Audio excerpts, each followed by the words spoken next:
on the last all for one.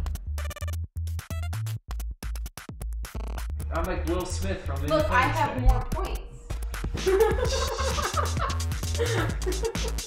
No, I have more points. I'm player 1. Look, I have 1,300 points. You have 7. You are number 1. Oh. We'll just play the game. Come on.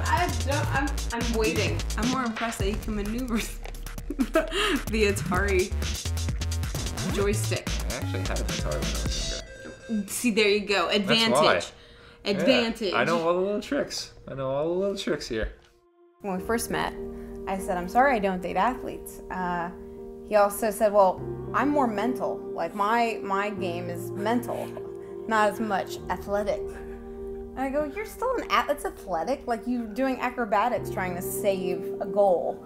But he goes, no, it's just as much here as it is the body. Chris Konopka starts in goal tonight for Toronto FC. It's the first time starting for the Reds, and it's his 3rd start in his career.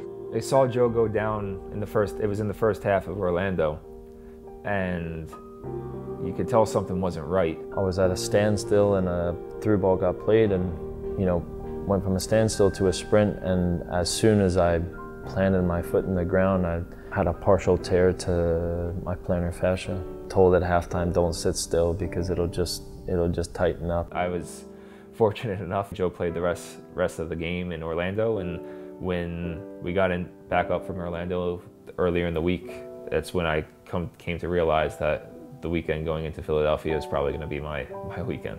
Konopka gets the nod with the young 20-year-old Quillen Roberts backing him up as the number 2 on the bench. So the stars aligned, and it worked out that my first game for Toronto was actually going to be against my old club. All I knew is I want to get this clean sheet for Chris. I want his first start for Toronto FC to be worthwhile. I want him to be excited. I want him to remember what this is like. Perkis, Maidana! Fernando makes the run. Far post. Konopka went out. Still around. Still there. No! And then Konopka off the turf. Up to punch it over the bar. To go there and to do whatever it took to get a win was really something else. It was definitely an emotional high for me. Determination. I appreciate that more than anything, because at the end of the day, life throws you curveballs all the time. If you can be determined enough to push through no matter what life throws at you, I knew that no matter what, if you can handle that, you can enjoy the wonderful moments that life does give you. At the end of the day, if anybody can take anything from what you do, is the fact that if you just keep pushing and working hard, you never know what can happen. Can I score on myself? Yeah, do it. I can. Yes. Wow. Own goal. Oh, that's low. Oh, I don't like